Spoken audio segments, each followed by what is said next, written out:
From the golden age of storytelling, welcome to Truth Meets Fiction. And now, our feature presentation.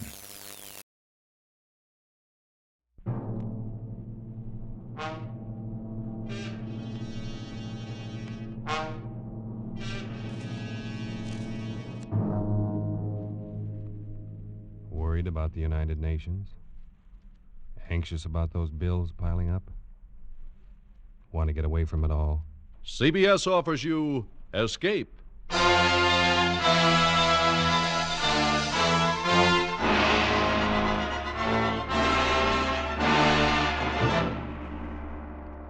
You are the victim of a native witch doctor, pursued from the west coast of Africa to the west end of London by the grinning face of a dead man. You are under the curse of a Porroh Man. The Columbia Broadcasting System and its affiliated stations present Escape, produced and directed by William N. Robeson and carefully plotted to free you from the four walls of today for a half hour of high adventure. Tonight, we escape to the dark lowlands of West Africa and the mind of a man who scoffed at native magic, as H.G. Wells paints it in his gripping story, Pollock and the Porroh Man.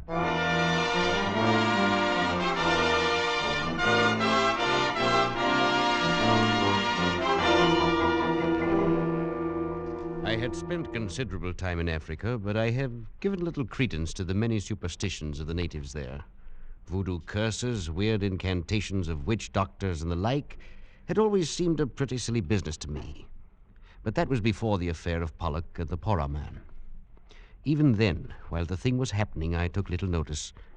It was only when I got back to England some months later and went to see Pollock climbing up the 3 flights of stairs to his lonely bedroom that I began to realize the ghastly truth of it.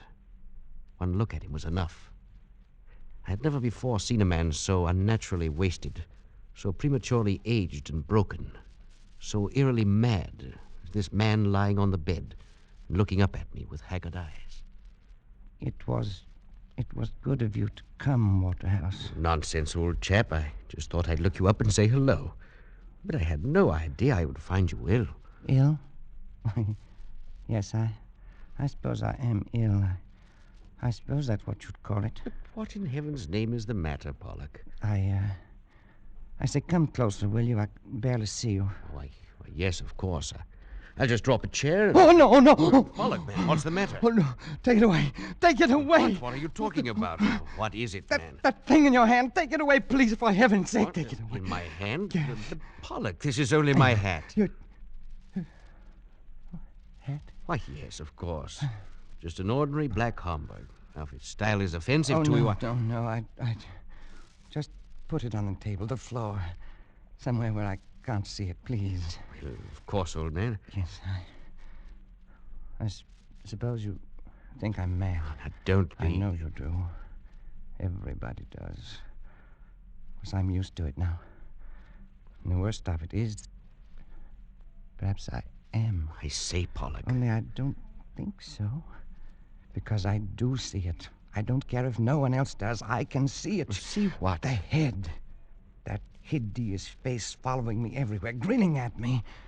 And always upside down. Pollock, what are you talking about? You don't believe me either. Well, look at my wrist. It's broken. The bandage is still on it. That's real enough, isn't it? Well, yes, of course. Broken, you say? Yes. It did that. And my other accident, when I first got back to England, they said I walked in front of a bus, but I know better. It did that, too. A head? Exactly. You wouldn't expect to see a man's head come rolling down the middle of a busy street in London, now, would you? Now, Pollock, you'd better lie back, rest a bit. I'll call a doctor. Oh, you too. And I thought you might understand. After all, you were with me when it started. It was you who first warned me, who sent me home. You don't mean that business with the Porroh Man? Oh, yes. Yes, of course. You remember how it started? We were camped at that little village on the lagoon behind the Turner Peninsula. It was swampy and hot, and I was bored to tears. Maybe that's why I did it. But anyway, when I got back, you were furious with me. No, you're a fool, Pollock. You've got to take it back immediately, do you hear? Oh, what possible difference could it make, Waterhouse?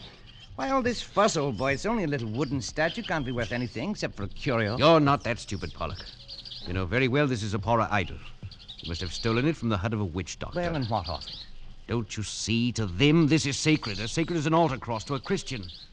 You've not only committed a crime in their eyes, but a terrible sacrilege as well. Oh, don't tell me they're going to sick their painted gods on me. Oh, I should be frightened to death. Before they can do anything, you're going to take this back where you found it and apologize to the Porroh Man. Apologize to an illiterate black witch man? Are you crazy? Pollock, I've had about as much of you as I can stand. You're one of those infernal fools who think a black man isn't a human being. I can't turn my back, but you're running crossways to them, getting you some scrape or other. The third time this month, and this time it's serious. Are you telling me you're going to send me home? I honestly think it would be best. Well, as a matter of fact, I'm all for it. I'd be very happy to get out of this sticky, dirty, godforsaken place. Very well. But before you go, Pollock, for the good of the expedition, you've got to take that thing back and apologize. Oh, I don't think I'd better. Why not? Well, tell the truth, I don't think they'd give me a chance to apologize. All right. Tell me, what happened? Oh, nothing very much, except... Well, as I was carrying the thing away, one of those chaps popped up and saw it. Started yelling, trying to take it from me. Yes, go on. Well, we had a bit of a tussle. I got away. Go on, Pollock. We were on the bank of the river, and I toppled him over, that's all. He fell into the river. Yes, I think he may have hit the rocks first. Was he badly hurt? I don't know. I didn't stop to find out. He was dead, wasn't he? I really don't know. Oh, you fool. Oh, it was an accident. I had no An intention... accident, a lot they care. It was bad enough with the idol, but you've probably killed a man. We're in for it now. Well, there's nothing to be frightened about. Nothing. In the first place, I should think even your conscience would suffer a little. The second, you don't seem to understand about this Porroh business. It rules the country. It's the law, religion, medicine, everything. And these Porroh are the most vindictive men on earth. The one whose idol you stole and whose follower you killed will be duty-bound to do something about it. And there's no telling what he will do. Oh, come now. You don't believe in these voodoo curses and things? Of course not. I'm thinking of something much more real than that. I mean, you might try something rough. I can only advise you to lie low until we can get you out of here in the morning. I'll take you as far as Sulima and see you safe aboard a steamer. You needn't. I can go alone from here. Not far. You still don't understand this business. You wouldn't get a quarter of a mile from this camp alone.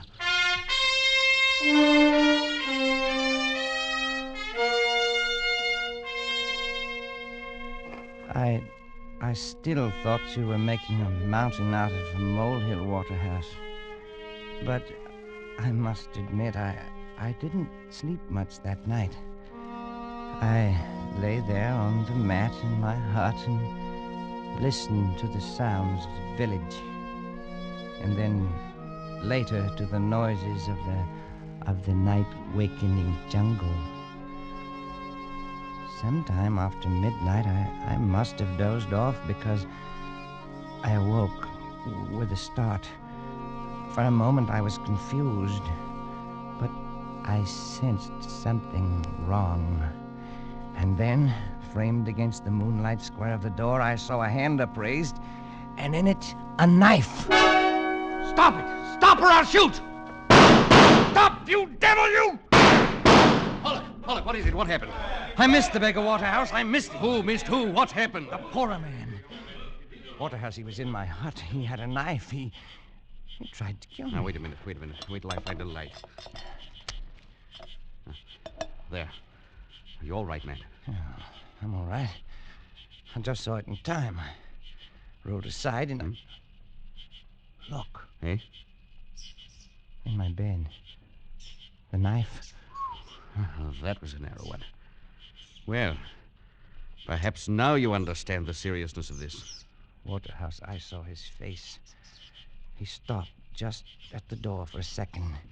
He was crouched down and he looked back at me from under his arm. His face was etched clearly in the moonlight. It was upside down. I'll never forget it. I'll get you a drink. Listen, Waterhouse, listen. He glared back at me with his painted face upside down and streaked with those hideous scars they cut in their cheeks. I'll see that in my dreams. Steady on, old man. Here you are. Drink this. All right. Waterhouse. The idol's gone. I've just noticed the idol's gone. He took it. It's gone. Yes. Well, then it's all over. He got what he wants. He won't bother me again, will he? I'm afraid there's more to it than that. But he's got the blasted idol back, and he won't try it again. Oh, will he? I've just noticed something too, Pollock. There's something here on the floor. One of your shots clipped off the tip of his little finger. It's too bad you aren't a better shot. Why? Why'd you say that? Because I'm afraid we haven't seen the last of this business yet.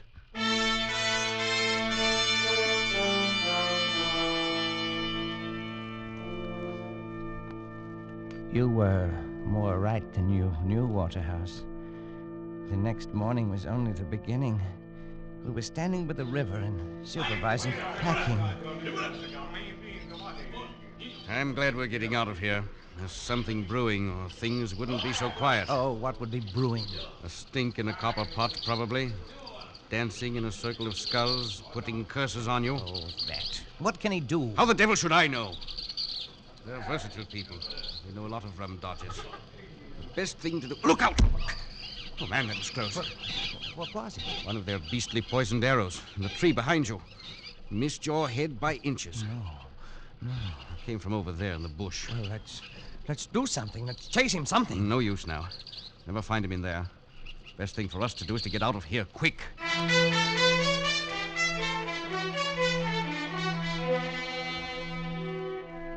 Well, we got out all right. You remember how we went down the river, keeping as far from the banks as possible? You thought I was safe when you got me to Salima and said goodbye, didn't you, Waterhouse? So did I. You said goodbye and went back to the interior. Nothing happened for 2 days, and I was beginning to feel that the whole thing was just a nasty dream. And then as I was walking in the compound, I was hit in the arm with a slug. It was a long shot. The bullet was spent. I only got a flesh wound. But I knew he was there. And I decided to confide in Pereira, the little Portuguese who had rented me a hut in his compound. He took it seriously. It is a personal question, you know. It's revenge, see? And he must hurry because you will leave the country. Yes, I'll be on the boat to Freetown in 3 more days. Then I'll be rid of him forever. Perhaps. Then there's this magic. Of course, I don't believe in it. Superstition.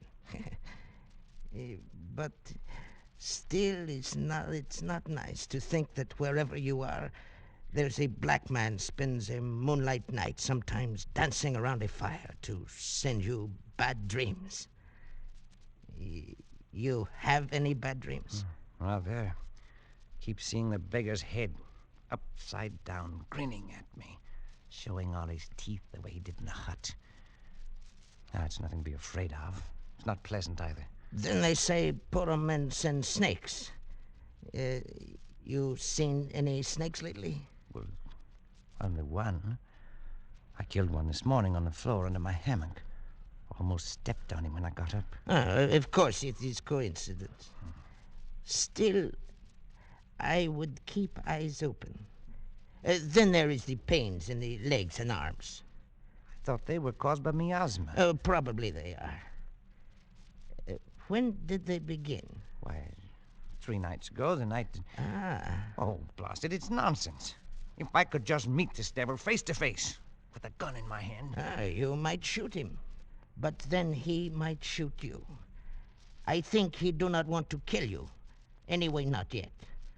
Their idea is scare and worry a man with their spells and narrow misses and pains and bad dreams and all that until he's sick of life. Of course, it's all talk, see? You must not worry about it. No, of course not. But I wonder what he'll be up to next. Perhaps it is I who shall be up to something. What do you mean? Never mind. But I'm not one to just sit and take this.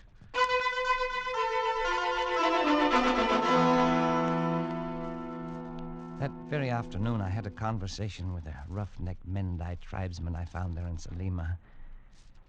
He showed me a little iron dagger and demonstrated how one struck at the back of the neck. He agreed to do the job for the price of a double-barreled gun with an ornamental lock.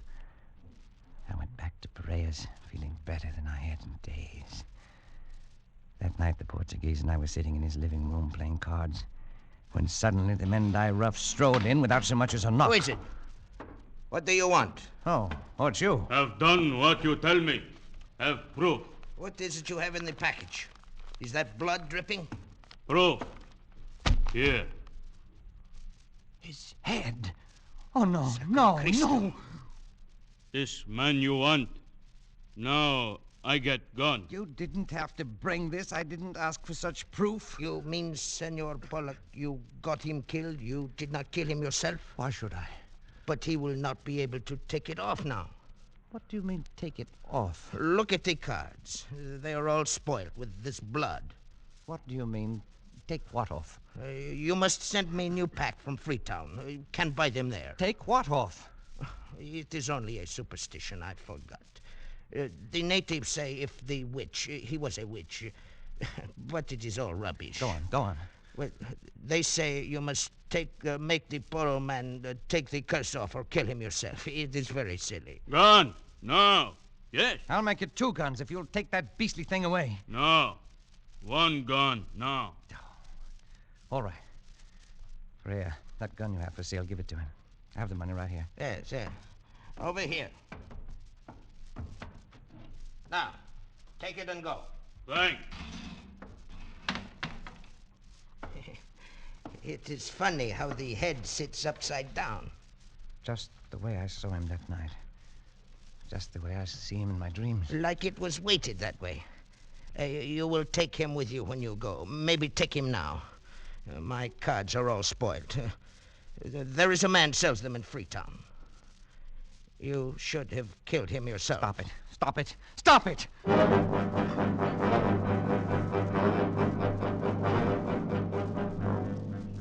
I took the thing to my hut, and no matter what I did, it always came to rest upside down and glaring at me. I got a shovel. I buried it in the soft earth behind the hut. But in the middle of the night, I was awakened by some sound in my room. Oh, what is it? Who's there? Speak up or I'll shoot. Oh, a dog. Only a dog.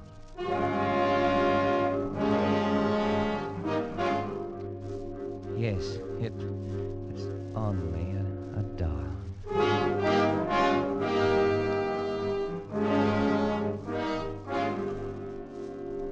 But in the morning, when I awoke and started to get out of bed, there it was, in the center of the floor, glaring at me upside down. It was uncanny until I remembered the dog. I found his paw prints in the dug-up earth outside, and I knew how it got there. I took the thing down to the river. I threw it as far as I could into the current. At last I'd be rid of it. That morning, I killed 2 snakes. But late in the afternoon, the little steamer arrived that would take me away from this insane land of the Porroh and Freetown and civilization. I had almost begun to feel gay as that boat carried me swiftly away from the shores of the Porroh land. At last I would be free, and soon I'd be back where Porroh and curses and nightmares would be forgotten. I was standing at the rail, sighing with relief, when the captain of the steamer, whom I'd met before, strolled up and began to make conversation. After the usual exchange of pleasantries, he said, I picked up a rum curio on the beach this go. It's a thing I never saw done this side of India before. Why is that so? Yeah, the head of one of these Porroh chaps, all ornamented with knife cuts. What? I say, what's the matter, old chap? You're green in the face. I wouldn't have took you for a bad sailor. Oh, I'm quite all right. Well, this head I was telling you about is a bit queer in a way. I've got it in a jar of spirits in my cabin, and I'm hanged if it don't float upside down. What? Here I say, old chap, what's the matter? Stuart! Stuart!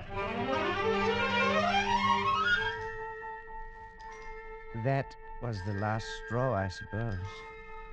Something seemed to snap in my brain. And for the rest of the voyage, I lay there in the bunk, staring at the ceiling.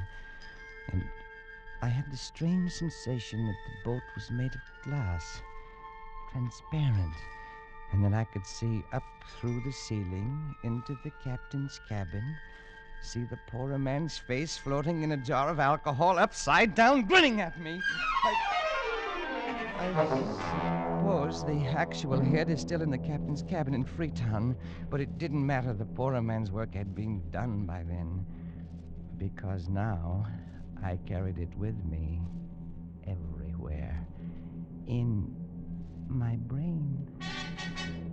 I saw it everywhere, anywhere.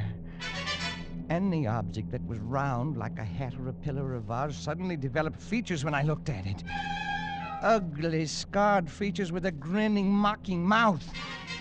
Features turned upside down. When I docked in London, I went straight to my banker's office in Cornhill. And the security is all in order, Mr. Pollock. You shall have to watch things, of course, but all in all, you shall have enough to live quite comfortably and to enjoy a reasonable amount of freedom. Then, too... I say, Pollock, what are you staring at so fixedly? That thing, hanging from your mantelpiece. Oh, yes, I see. The potted fern. Rather pretty one, isn't it? Oh, yes. Yes, very pretty. I must do something about it, though. It's always dripping water down on the fender of the fireplace. Makes it rusty. I was wondering about that. It looks red, almost like blood. Rust, you know. Yes. Oh, by the way, that reminds me. Can you recommend a physician for mental troubles? I've got a little, what do you call it? Hallucination. The Porroh Man grinned at me fiendishly, and I stared back at him. The banker watched me very curiously for a moment, and then he gave me the address of a doctor, and I left his office. That's when my accident happened.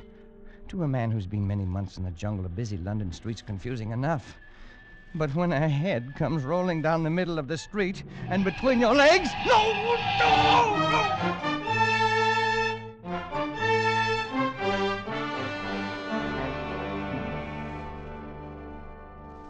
I was in the hospital for weeks. The only permanent injury, however, was the loss of the tip of my little finger. By strange coincidence, the same fingertip of the left hand that I'd shot off the Porroh Man that first night. Well, even in the hospital, the Porroh Man was with me all the time, everywhere. The doctors couldn't help me. My friends couldn't either. So I tried cycling in the country.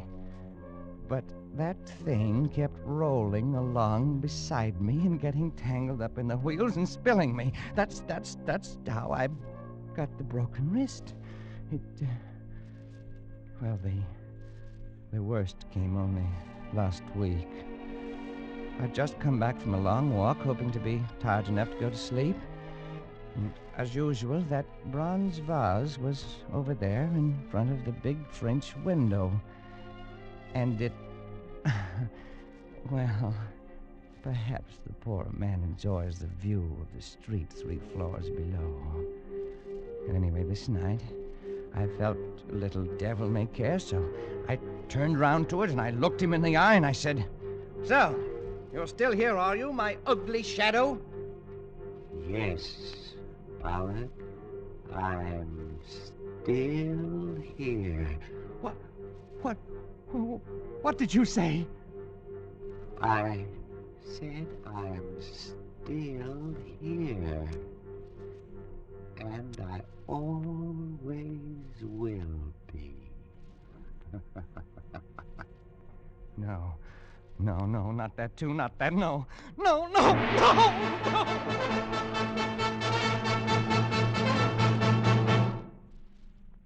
So, now you understand, Waterhouse? I not only see the Porroh Man, I hear him, too. Pollock, old chap, this is frightful. Oh, it is rather, isn't it? I mean, you are ill, man, very ill. Now, surely there's something someone can do, some doctor. What can any doctor do? Can he take off the Porroh Man's curse? Now, Pollock, that's nonsense. And you know it. Oh, is it? Of course, man. It's all in your mind. All, what do they call it? Suggestion. The power of suggestion is strong. You're impressionable. You've let these stories prey on your mind, and you've got to snap out of it. Oh, I should have killed him myself. Pollock. I'd do it, too, with my bare hands, if only I had the chance. Man, you're talking rot. Look at him there. Look at him grinning at me. Pollock, that's only a bronze vase. Always grinning at me, more and more fiendishly every day. Stop it, you devil, stop it, you hear? Pollock, calm Stop yourself. Lie back. Rest. Rest, yes. That's what I need. If I'd only known, I'd never have left you there in Sulima alone. All this might have been prevented. Might it? Listen, Waterhouse. When you came in, I was just lying here thinking, I see him, I hear him, my sense of sight and of hearing is affected. And someday, my sense of touch will go, too. When it does, I know that will be the end. I'll be finished. And the Porroh Man will finally have his revenge. Won't he? Pollock, old man. When you came in, I was lying here, trying to get up the nerve to walk over there and make the test. And I'm going to do it. No, I won't let you. You can't stop me, Waterhouse. Don't you see? I've got to. I can't go on like this. I've got to know. Have it over with. No, Pollock. It's beyond anything you can do. Stand aside. But stand aside, please.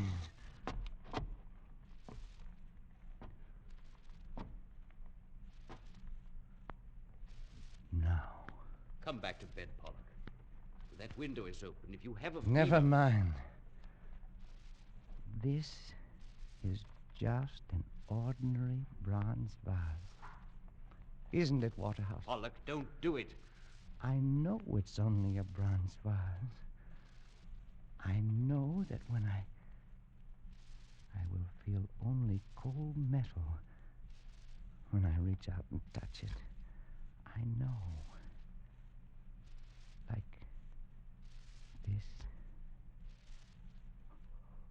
Oh, no! Pollock, look out! That window! You're backing into that window! Pollock!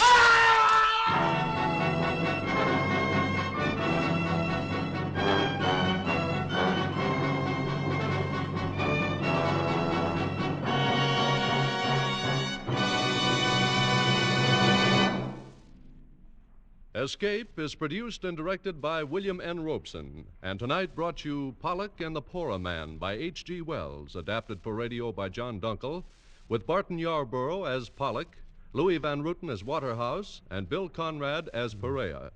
The special musical score was conceived and conducted by Cy Fuhrer. Next week, You are groping through the darkened corridors of a gigantic department store in the dead of night. And suddenly you realize you're not alone. That 100 eyes are glaring at you from the shadows. 100 hands reaching for your throat.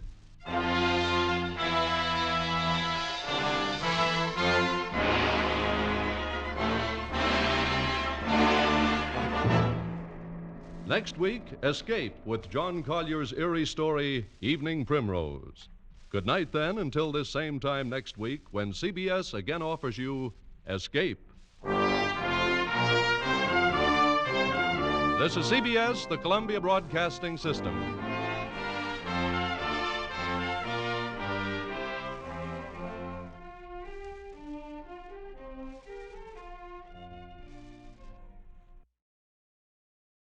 You've been listening to Truth Meets Fiction.